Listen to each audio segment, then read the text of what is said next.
Hey everyone, welcome back. पिछले कुछ समय से बच्चन फैमिली को लेकर एक सवाल सोशल मीडिया पर बार बार उठता रहा है।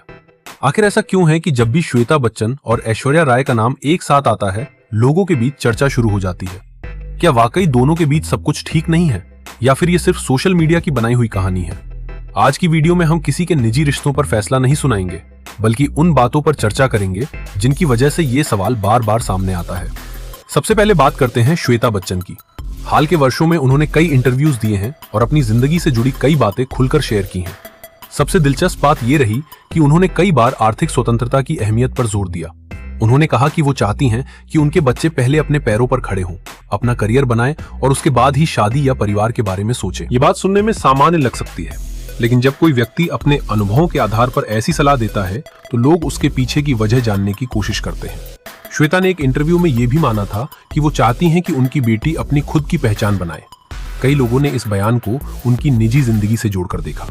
लोगों का मानना है कि शायद अपने जीवन के अनुभवों ने उन्हें ये महसूस कराया कि आर्थिक स्वतंत्रता और व्यक्तिगत पहचान कितनी महत्वपूर्ण होती है। अब अगर हम उनकी शादी की कहानी देखें तो बताया जाता है कि उनकी और निखिल नंदा की मुलाकात के कुछ समय बाद ही दोनों ने शादी का फैसला कर लिया था। उस समय दोनों काफी युवा थे। ऐसे में कई लोगों का मानना है कि शायद इसी वजह से श्वेता आज अपने बच्चों को जल्दबाजी में बड़े फैसले लेने से रोकना चाहती। दूसरी तरफ जया बच्चन की कहानी भी कुछ हद तक इसी चर्चा का हिस्सा बनती है। जया बच्चन के पिता अपने समय से काफी आगे की सोच रखते थे। वो चाहते थे कि उनकी बेटी अपने करियर और पहचान को प्राथमिकता दे, लेकिन शादी के बाद परिस्थितियां बदलती गईं और धीरे धीरे जया बच्चन का फोकस परिवार की तरफ ज्यादा हो गया। यही कारण है कि आज जब जया बच्चन और श्वेता बच्चन रिश्तों, शादी और स्वतंत्रता पर बात करती हैं, तो लोग उनके अनुभवों को उनकी सोच से जोड़कर देखते हैं। अब बात करते हैं ऐश्वर्या राय की।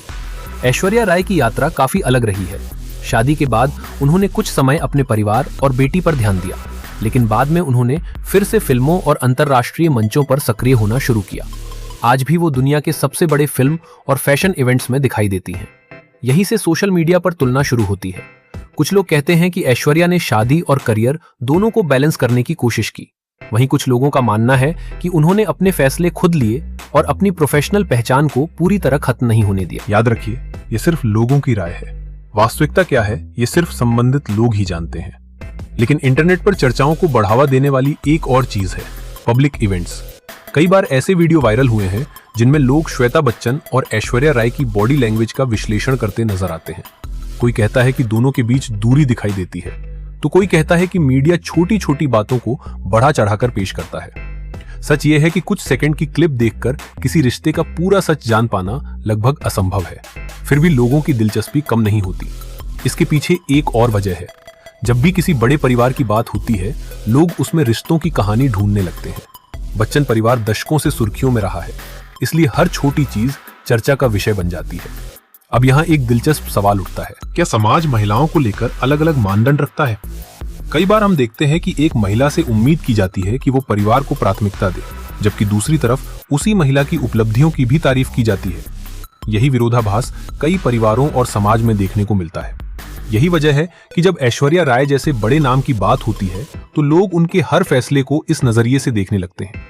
कुछ लोगों का मानना है कि जो महिलाएं अपनी पहचान बनाए रखती हैं, उन्हें अक्सर ज्यादा आलोचना का सामना करना पड़ता है। वहीं कुछ लोग कहते हैं कि ये पूरी तरह व्यक्तिगत चुनाव है और हर व्यक्ति की जिंदगी अलग होती है। सवाल ये नहीं है कि कौन सही है और कौन गलत। सवाल ये है कि क्या हम किसी की जिंदगी को बाहर से देखकर पूरी तरह समझ सकते हैं? शायद नहीं। इसीलिए सोशल मीडिया पर चल रही हर कहानी को सच मान लेना भी सही नहीं होगा। जहां तक श्वेता बच्चन और ऐश्वर्या राय के रिश्ते की बात है, आज भी इसकी सच्चाई सिर्फ वही लोग जानते हैं। बाकी जो कुछ है वो लोगों की राय, मीडिया रिपोर्ट्स और सोशल मीडिया की चर्चाएं हैं। लेकिन इतना जरूर कहा जा सकता है कि आर्थिक स्वतंत्रता, व्यक्तिगत पहचान और अपने फैसले खुद लेने जैसे मुद्दे आज पहले से कहीं ज्यादा महत्वपूर्ण हो चुके हैं। और शायद यही वजह है कि इन विषयों पर होने वाली चर्चाएं लोगों का ध्यान खींचती हैं। अब आप क्या सोचते हैं? क्या सोशल मीडिया इस कहानी को जरूरत से ज्यादा बढ़ा देता है, या फिर लोगों की ऑब्जर्वेशन में कुछ सच्चाई भी हो सकती है? अपनी राय कमेंट सेक्शन में जरूर बताइए। वीडियो पसंद आई हो तो लाइक करें, शेयर करें और ऐसे ही अपडेट्स के लिए चैनल को सब्सक्राइब करना न भूलें। Thank you.